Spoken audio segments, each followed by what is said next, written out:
Welcome back, Deep Divers. Today we are going to be diving deep into uh, culturally responsive teaching and the brain. Ooh, great book. It is, and this book really blends, our knowledge of neuroscience Yes. with kind of best practices for reaching all learners. Yeah, And honestly, I'm kind of seeing as we're going through this book that this is not just for teachers. Like anyone who's ever had to learn anything absolutely. can really get something out of this. It's true. So what is this book kind of all about? So, this book really delves into how our cultural experiences can Yeah. shape how our brains process information. Right. And so it's kind of like we're all running the same basic brain hardware, Uh-huh. but the software is really influenced by the culture we grew up in. Okay. Yeah, that makes sense. Yeah. So how does that actually kind of play out in a learning environment? Well, imagine a classroom where a student feels like their cultural background isn't valued. Right. Maybe the examples that are used in the lessons don't resonate with their Right. experience, or, you know, the communication style feels jarring compared to Yeah. what they're used to at home. Right. The book argues that, this mismatch can actually trigger the brain's threat response. It's like their brain is saying like, "Hold on, something's not right here." Exactly. And when that happens, Yeah. learning takes a back seat. Yes, absolutely. Because instead of focusing on understanding that new information, Right. their energy is going towards, dealing with that underlying sense of unease. Totally. Yeah. So the book talks about this idea of the brain's prime directive, Yes. which is minimizing threats and seeking well-being. Yes. But how can we, like, as learners or teachers, how can we tap into that prime directive Right. to create a better learning experience? Well, I think it starts with understanding that what feels safe and welcoming to one person, um, you know, based on their cultural background, Right. might feel threatening to someone else. Right. And so it's really about, being aware of our own biases and Yeah. how those might be showing up Yeah. in the learning environment. Yeah. So it's not just about being, like, nice or treating everyone the same. Exactly. It's about recognizing Yeah. those subtle differences Mm. in how people perceive and respond to the world around them. Yeah, it's about being sensitive to things like communication styles, the way we give feedback, and even the physical layout of the learning space. Right. And the book emphasizes that we need to go beyond just celebrating surface level diversity like food or holidays. Right. Right. We need to go deeper, like actually understanding Absolutely. and valuing those deeper cultural values that shape how a person sees the world. Absolutely. And the book uses this analogy that I think is really helpful. Okay. It compares culture to the software that runs on the hardware of our brains. Oh, Just yeah. like software tells a computer how to operate. Culture shapes how we process information and interact with the world. That's a really good analogy. Yeah.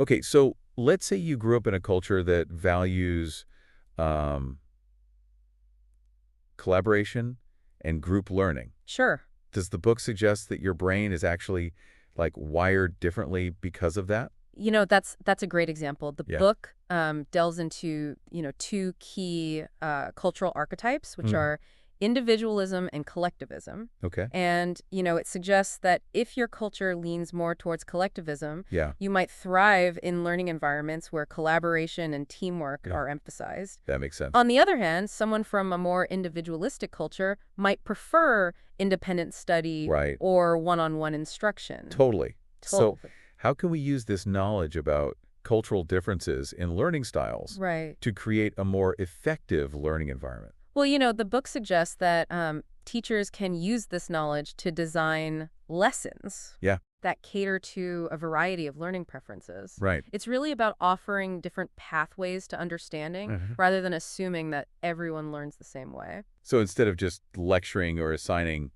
individual worksheets, Right. you might also incorporate like group projects, discussions, or activities that allow students to express their learning through, art, music, or storytelling. Yeah, exactly. Exactly. The key is to create a learning environment that feels inclusive Right. and allows each student to tap into their cultural strengths. Yeah. Yeah. That makes me think about this idea of making the familiar strange that the book talks about. Yes. Could you elaborate on that a bit? Sure. It sounds a bit like, I don't know, a mind game. It is a little bit of a mind shift, I think. Okay. It's really about encouraging teachers to examine their own cultural backgrounds Hmm. and to recognize how their own values and beliefs might be influencing their teaching practices. Yeah. It's easy to assume that our way of seeing the world is the right way, Right. but this concept really challenges us to step outside of our own cultural bubble Yeah. and to see things from different perspectives. Totally. Totally. So it's not about erasing our own culture. It's just about being aware of it Right. and how it might impact our interactions with students from different backgrounds. Absolutely. It's kind of like almost holding up a mirror to yourself, isn't it? That's a great way to put it. It's Yeah. about self-reflection and being willing to learn from our students. Okay. Yeah. Now, the book also talks about how our experiences Yes. can actually change the physical structure of our brains. It's true. This whole concept of like neuroplasticity Yes. was mind-blowing to me. It really is remarkable. Yeah. Her brains are constantly adapting and rewiring themselves Uh-huh. based on our experiences. Right. And, the book highlights that when we learn something new, Yeah. we're literally creating new connections in our brains. So if we're constantly learning and growing, like our brains are literally changing shape. They are. It's incredible. That's amazing. But how does this tie into like culturally responsive teaching? Well, it suggests that by creating learning experiences that are culturally relevant and engaging, Right. we're not just teaching content, we're actually helping students build new neural pathways in Right. their brains. We're literally expanding their capacity to learn and grow. Wow, that's incredible. It really is. And it really underscores the importance of making learning like relevant and engaging for all students. Absolutely.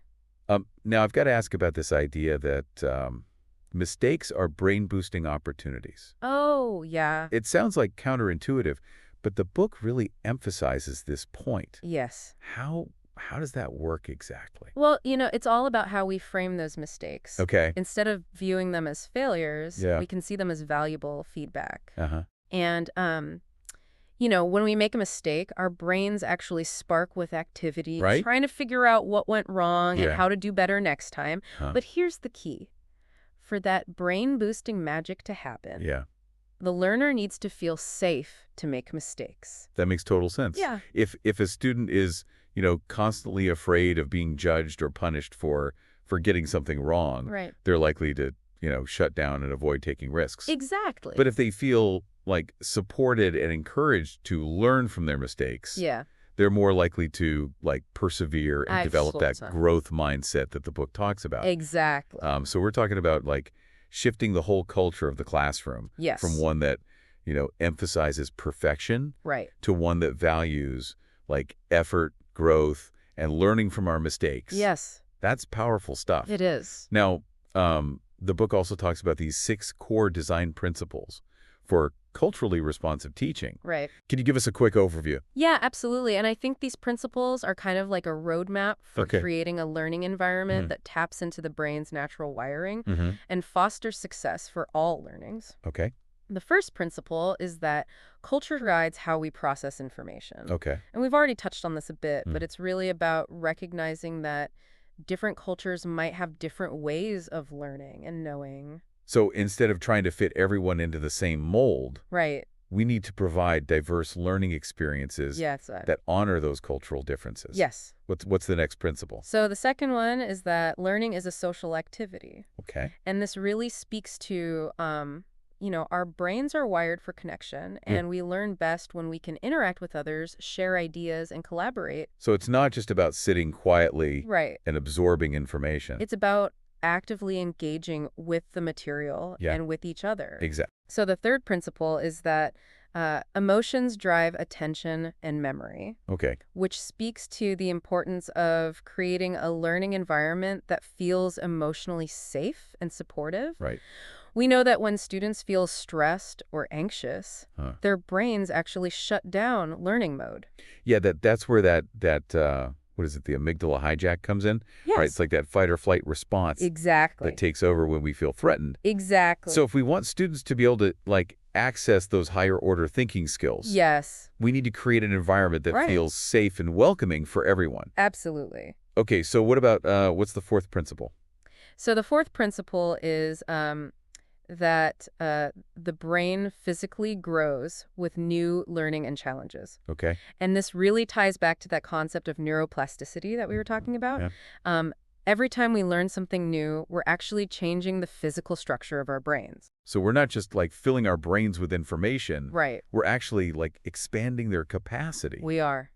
That's a pretty cool thought. It is. It's really fascinating, and it highlights the importance of challenging our students Yeah. and providing them with opportunities to stretch their thinking. Right, right. Okay, 2 more principles to go. Yes. What's next? So the fifth one is explicit instruction about how the brain learns accelerates learning. Okay. And this is really about teaching students about how their brains work, Right. how to focus their attention, how to manage their emotions, and how to use effective learning strategies. So instead of just telling them to study harder, we can actually Right. give them the tools and knowledge they need Yeah, equip them with the tools. to become more effective learners. Yes.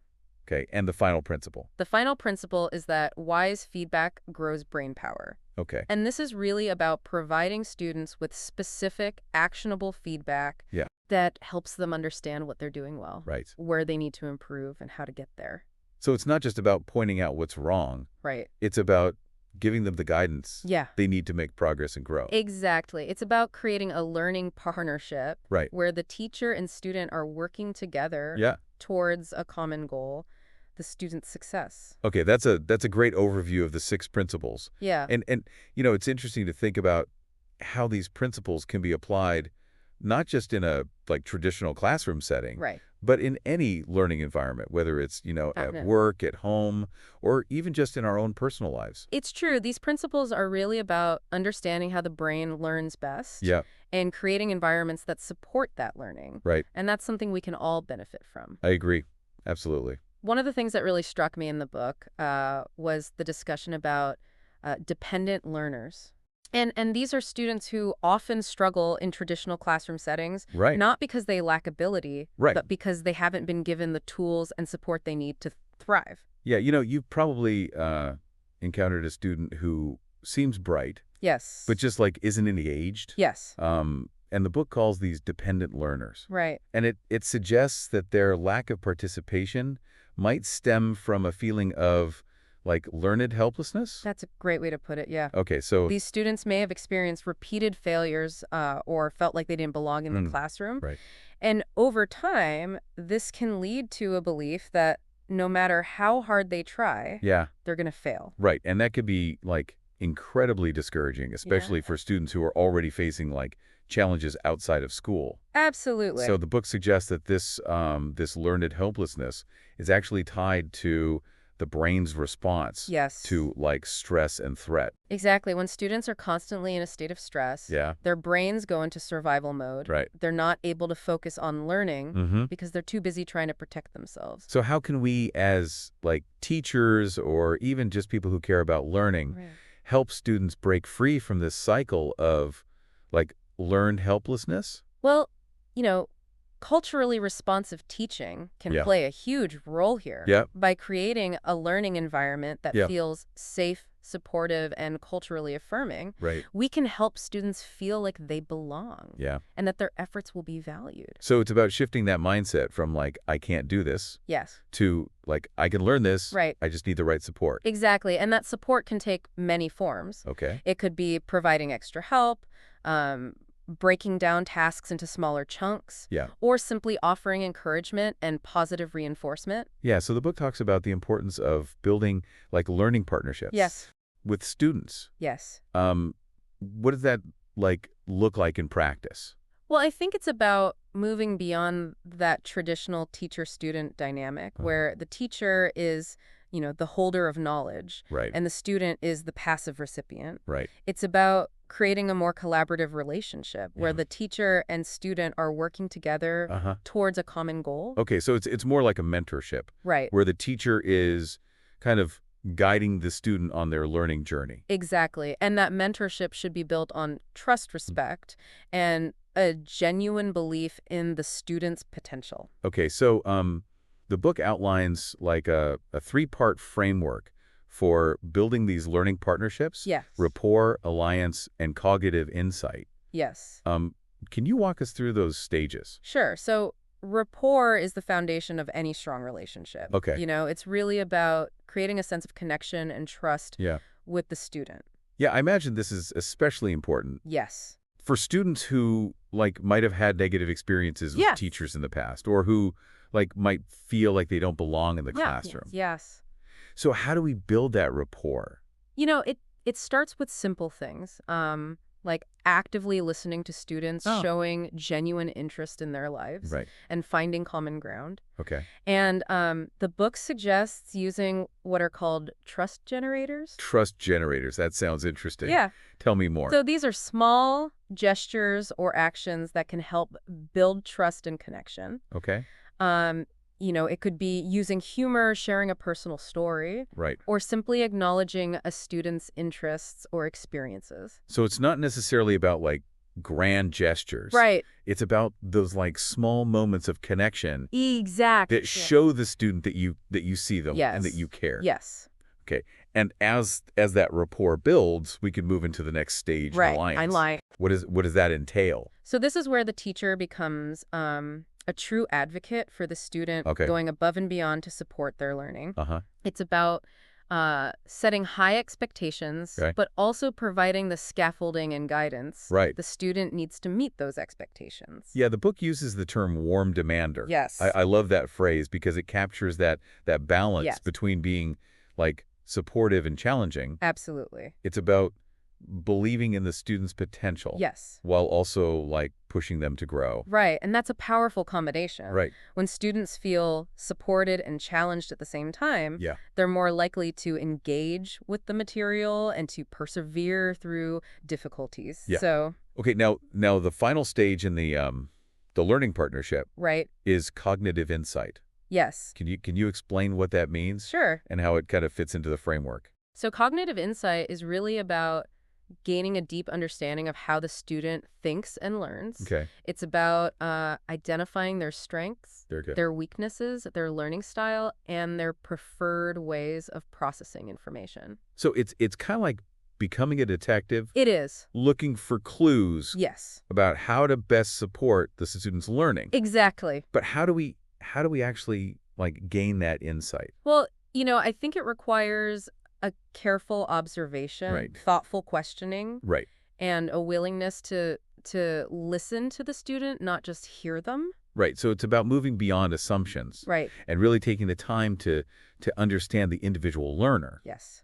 I imagine this is where like things like formative assessments, Yes. student work samples, Right. and those like one-on-one conversations can be really helpful. Absolutely. Those are all valuable tools Yeah. for gathering information and gaining insight into the student's thinking process. Okay.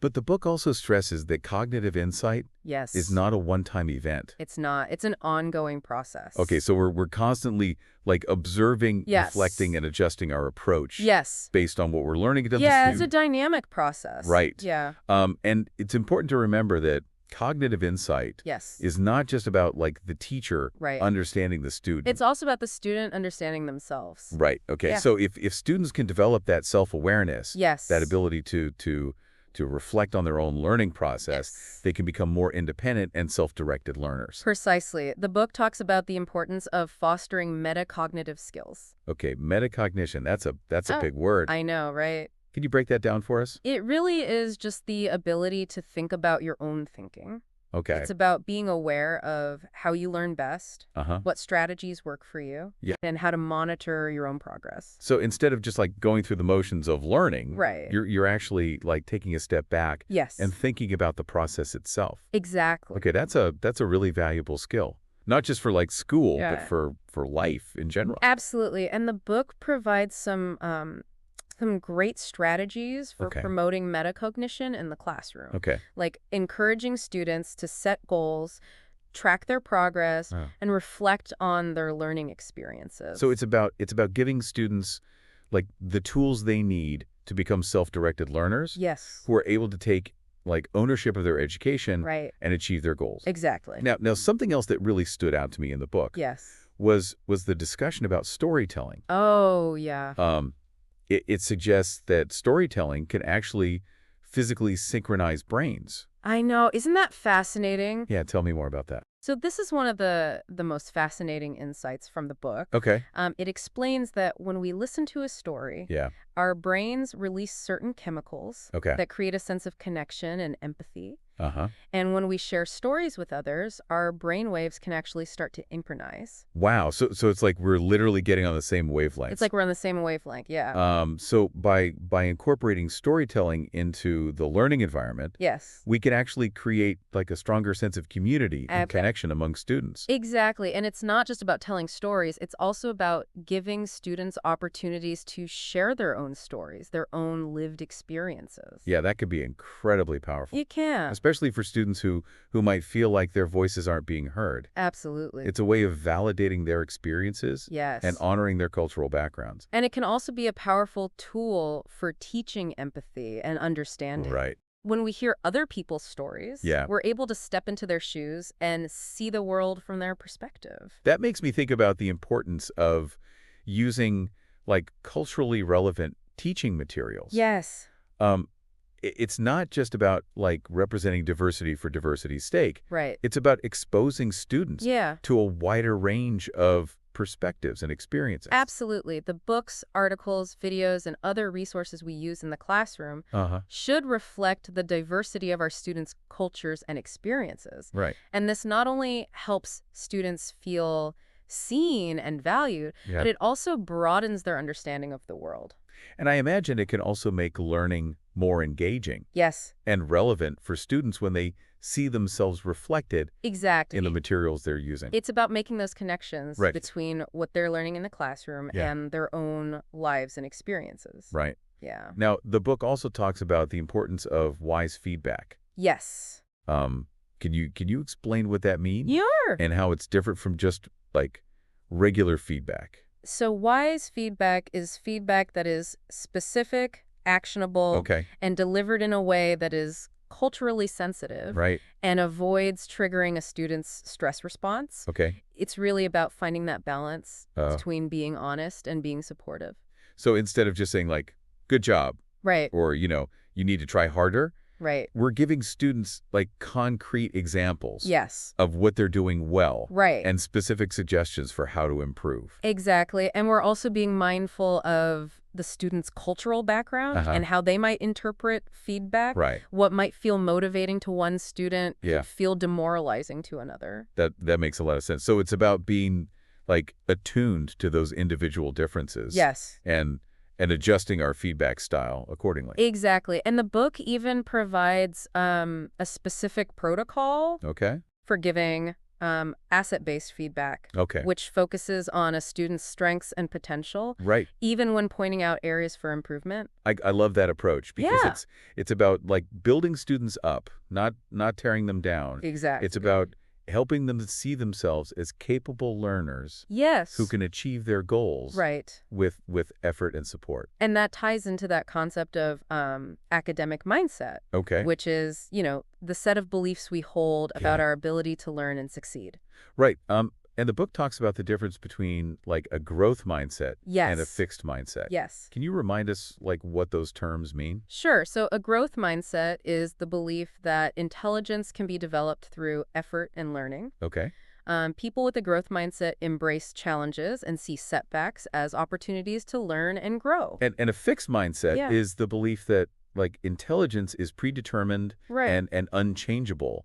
Right. People with a fixed mindset avoid challenges and Uh-huh. give up easily when they face setbacks. Right. Yeah. And the book suggests that academic mindset could be heavily influenced by a student's cultural background Exactly. and experiences. Absolutely. Students who have faced discrimination Right. or who have been told, either directly or indirectly, that Yeah. they're not as capable as others Yeah. are more likely to develop a fixed mindset. So it's not just about like individual personality or willpower. Right. It's about understanding the social and cultural context Yes. that shapes a student's beliefs about themselves Right. and their ability to learn. Exactly. And that's why culturally responsive teaching is so important. Right. By creating a learning environment that is inclusive, supportive, and challenging, Yeah, we can help students develop a growth mindset and reach their full potential. totally. Now the book also delves into the concept of information processing. Yes.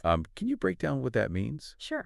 and how it connects to like culturally responsive teaching? So information processing is essentially how our brains take in, organize, and store information. Okay. And the book highlights that this process can vary Okay. depending on cultural background. So are you saying that people from different coaches Yes. might actually like process information differently? Yes, they might. How does that work? Well, our experiences shape how our brains make sense of the world. For example, students from cultures with strong oral traditions Right. might be more adept at processing information through listening and storytelling, Right. whereas students from cultures that emphasize visual learning Right. might benefit from graphic organizers, diagrams, or other visual aids. Right. Right. Okay. So Culturally responsive teaching recognizes these differences it does. and provides like multiple pathways Yes. for students to access and process information. Exactly. It's about creating a learning environment Right. that caters to a variety of learning styles and preferences. That makes a lot of sense. Yeah. Instead of assuming that everyone learns the same way, Right. we need to be like flexible and adaptable, Yes. providing different avenues for students to engage with the material. Exactly. And by doing so, we're not just making learning more accessible. Yeah. We're also helping students develop a deepened understanding of the content. Yeah, it's about tapping into their strengths Yes. and providing them with the tools they need to succeed. Exactly. Now, another important aspect of culturally responsive teaching Right. is creating a community of learners in the classroom. Yes, absolutely. What does that look like in practice? Well, it's about fostering a sense of belonging, respect, and collaboration among students. Okay. It's about creating an environment where everyone feels safe to share their ideas, ask questions, Right. and learn from each other. So it's not just about the individual learner. Right. It's about creating a collective learning experience Yes. where everyone feels valued and supported. Exactly. And this requires intentionality on the part of the teacher. Okay. The book suggests things like establishing clear routines and expectations, Uh-huh. using inclusive language, Right. and providing opportunities for students to work together and learn from each other. You know, I love the idea of involving students in creating the classroom rules and norms. Oh, that's a great idea. That gives them like a sense of ownership Absolutely. and empowers them to take responsibility Yes. for their learning environment. And it's also a great way to learn about their cultural values and perspectives. Yeah. What might be considered respectful behavior in one culture could Yeah. be different in another. That's a good point. Yeah. By involving students in the process. Yes. We're not only creating a more inclusive environment, Right. we're also like learning from them. Yeah. And expanding our own understanding of cultural differences. Absolutely. And that's what culturally responsive teaching is all about. Right. It's a journey of continuous learning and growth Yeah. for both the teacher and the student. So, you know, we've been talking a lot about like the social and emotional aspects of learning. Right. But the book also highlights the importance of like the Yes. physical learning environment. Absolutely. The book challenges us to think beyond just arranging desks and putting up posters. Uh-huh. It suggests that the physical space should be intentionally designed to create a sense of belonging Okay. and to reflect the values of a community of learners. So instead of like a sterile institutional feeling classroom, Yes. we're talking about a space that feels like welcoming, personalized, and culturally relevant. Exactly. It's about incorporating elements that represent students' cultures Right. and create a sense of warmth and personalization. Okay. The book suggests using things like natural light, comfortable seating, and displays of student work. Yeah. Even something as simple as playing music from Right. different cultures can make a big difference. Yeah, I love the idea of like involving students in creating the classroom environment. Oh, me too. It it not only makes the space more inviting, Yes. but it also gives them like a sense of ownership and agency. Absolutely. When students feel like they have a voice in shaping their learning space, Right. they're more likely to feel connected to it and invested in their learning. Totally. Totally. Yeah. Now let's talk about language. Okay. It's such a fundamental part of learning. Right. But the book points out that the traditional ways we use language in the classroom Yeah.